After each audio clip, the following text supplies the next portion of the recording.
दोस्तों, हमारा ग्रह यानी कि पृथ्वी अरबों सालों से कई भयावह घटनाओं से बचती आई है, जिसने इसे वो दुनिया बना दिया जिसमें हम आज रहते हैं। हमें हर साल कई नेचुरल डिजास्टर जैसी मुसीबतों का सामना करना पड़ता है, जैसे wild Fyers, cyclone, flood, earthquake etcetera. इंसान कहीं न कहीं इन सारी घटनाओं से खुद के अस्तित्व को बचाए रख पा रहा है। अब इन सारी चीजों को देख बार बार एक ही सवाल सामने आ रहा है, मास एक्सटिंक्शन। अब तक हुए सारे मास एक्सटेंशन नेचुरल थे, तो क्या फिर से मास एक्सटेंशन का वक्त आ गया है, या फिर कोई ऐसी विनाशकारी घटना होगी जिसे वो अंतरिक्ष में इस तैरती हुई चट्टान को खत्म कर देगी और मानव सभ्यता का पूरी तरह से दी एंड कर देगी। भाई लोग, वैसे तो पृथ्वी के विनाश के संभावनाओं की लिस्ट काफी लंबी है, पर हमने इस लिस्ट में सिर्फ 5 ऐसी घटनाओं को लिया है जिससे पृथ्वी का दी एंड हो सकता है। दोस्तों, पृथ्वी एक से अधिक सर्वनाशकारी घटनाओं से गुजरी है, चाहे वो पैंजिया का टूटना हो या डायनासोर्स को खत्म करने वाले एस्ट्रॉयड। इन घटनाओं ने हमारे ग्रह के भूगोल को बदल कर रख दिया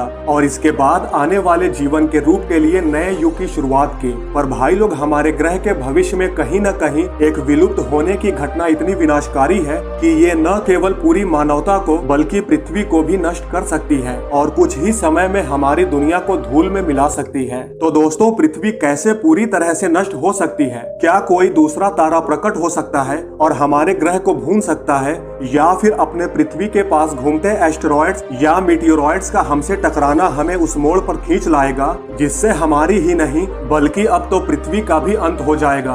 और एस्टेरॉयड्स और मीटियोरॉयड्स के अलावा आखिर कौन सी ऐसी घटनाएं हो सकती हैं जिससे अपनी पृथ्वी खत्म हो सकती है? आइए जानते हैं। नंबर 1 पर है हमारा सूर्य। भाई लोग, आज जो सूर्य हमारे लिए देव है वही कल जाकर दानव बन जाएगा, क्योंकि सूर्य धीरे धीरे एक्सपैंड जो हो रहा है। सूर्य जो 4.6 बिलियन साल पहले फॉर्म हुआ था, उससे आज का सूर्य 20% ज्यादा बड़ा है और ऐसे ही एक्सपेंशन की वजह से आने वाले 7.6 बिलियन साल बाद वो अपने मैक्सिमम साइज लिमिट तक पहुंच जाएगा और रेड जायंट में बदल जाएगा और उसमें एक सुपरनोवा विस्फोट होगा जिससे शायद पूरा सोलर सिस्टम ही खत्म हो जाए। पर दोस्तों, उससे बहुत ही पहले हमारे धरती का विनाश हो जाएगा, क्योंकि सूर्य के बढ़ते साइज के साथ साथ सूर्य धीरे धीरे अपने पास के प्लैनेट्स को निगलना शुरू कर देगा और जब तक हमारी बारी आएगी तब तक सूर्य के बढ़ते ब्राइटनेस की वजह से धरती के सरफेस का टेम्परेचर इतना बढ़ जाएगा कि धरती पर जितने भी समंदर है वो उबलने लगेंगे और समंदर का सारा पानी भाप बन जाएगा और धीरे धीरे चट्टानें भी पिघलने लगेंगी। कुल मिलाकर देखा जाए तो धरती पूरी तरह से नर्क बन जाएगी, यानी धरती पर से पूरा जीवन खत्म हो जाएगा सन के पूरी तरह से खत्म होने से पहले।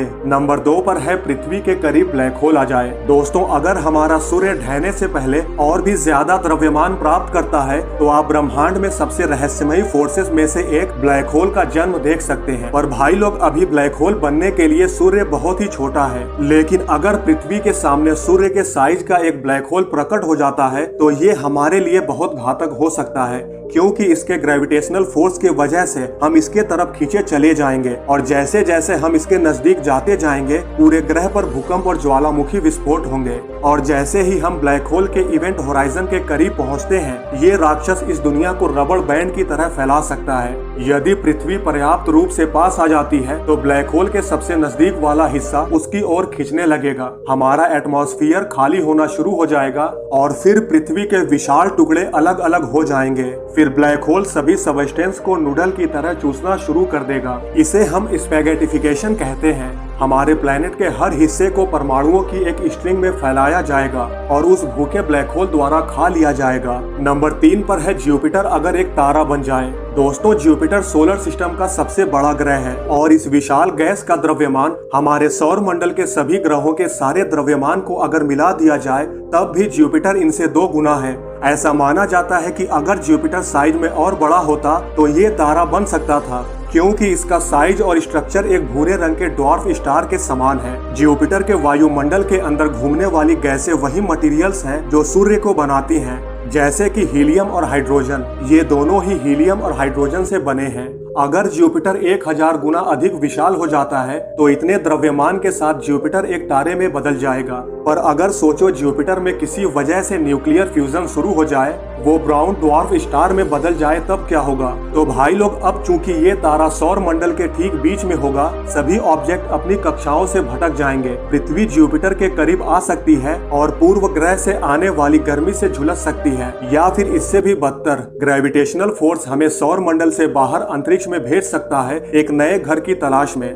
अंतहीन रूप से ब्रह्मांड में घूमते हुए हमें गर्म रखने के लिए सूर्य की गर्मी के बिना पृथ्वी की सतह जम जाएगी, जिससे हमारे ग्रह पर सभी जीवन समाप्त हो जाएगा। नंबर 4 पर है वॉल्केनिक इरप्शन। भाई लोग, करेंटली अगर देखा जाए तो 20+ एक्टिव वॉल्केनोज फूट रहे हैं, जो वातावरण में गैस और राख उगल रहे हैं। लेकिन सोचो, अगर ये सभी एक्टिव वॉल्केनोज एक साथ फट गए तो इनके फटने से इसका नतीजा क्या ही होगा। और हो सकता है इनके फटने से बाकी के जो सोए हुए वॉल्केनोज हैं, जो कि 1432 इनएक्टिव सैटेलाइट वॉल्केनोज हैं, उन्हें एक्टिवेट कर सकते हैं। और अगर फ्यूचर में ऐसा हुआ तो आप उसके राख और गर्मी से बच नहीं पाएंगे। चाहे आप कहीं भी रहें, हमें आसमान में सिर्फ राख के बादल देखने को मिलेंगे, जिसने सूरज को भी ढक दिया होगा। राख और गैस की मोटी परत पृथ्वी का दम घोट देंगे, मतलब पृथ्वी के वायुमंडल को पूरी तरह से ढक देंगे, जिसकी वजह से सन की हीट रेज अंदर नहीं आ पाएगी।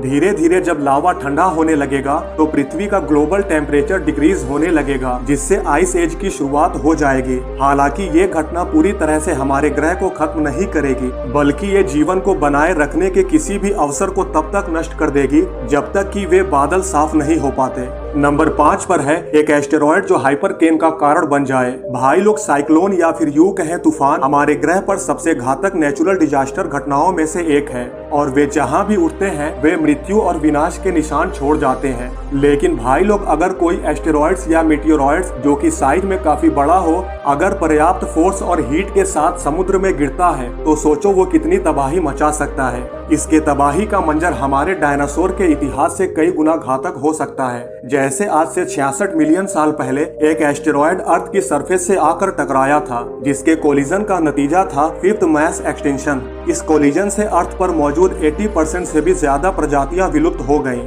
तब भाई लोग सोचो, डायनासोर को खत्म करने वाले एस्टेरॉयड से भी बड़ा एस्टेरॉयड अगर समंदर की गहराइयों में आकर गिरेगा तो ये एक बड़ा तूफान खड़ा कर सकता है, जो हाइपरकेन के रूप में जाना जाता है। हवाएं ध्वनि की रफ्तार से चलने लगेंगी और हवाएं 25 मील की ऊंचाइयों तक पहुंच जाएंगी। ये तेज हवाएं पानी और एरोसोल्स को स्ट्रेटोस्फीयर में ले जाएंगी, जिससे ओजोन लेयर नष्ट हो जाएगी। इसलिए भले ही ये तूफान आपको अंतरिक्ष में उड़ाकर न ले जाए, पर ओजोन लेयर के ना होने से आप पृथ्वी की सतह पर रेडिएशन से भून सकते हैं। दोस्तों, आज के लिए बस इतना ही। आई होप आपको ये वीडियो पसंद आया होगा। अगर आपको ये वीडियो अच्छी लगी हो तो लाइक और शेयर करना न भूलें, और ऐसी ही इंटरेस्टिंग वीडियो देखने के लिए हमारे चैनल को सब्सक्राइब करना न भूलें।